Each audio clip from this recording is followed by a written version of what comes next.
Hi, I'm Chris Bailey. I'm an IBM and I'm also the CTO for Instana.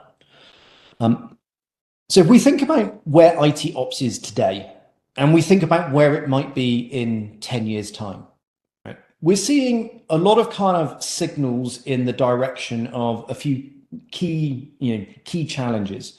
The first, there's pressure on development teams to move faster and faster, right? And this drive towards DevOps.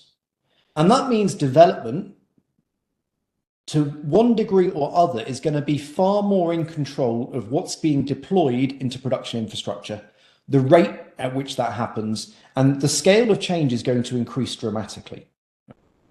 At the same time, if you think about, Moore's law says compute doubles, right? We're seeing larger and larger and larger scale deployments with larger and larger levels of complexity. And some of that comes back to developers, right? They're increasingly being given the choice and the control to use the right tool for the right problem.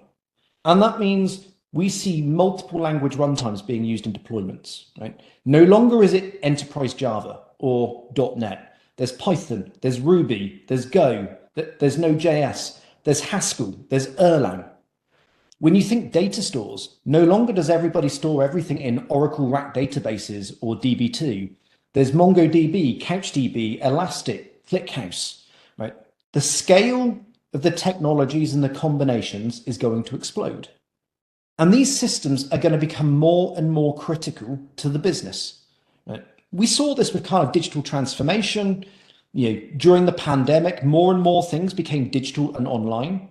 Increasingly, the business is either going to be implemented in those IT systems, or the physical parts of the business are going to be managed and controlled and tracked by IT systems.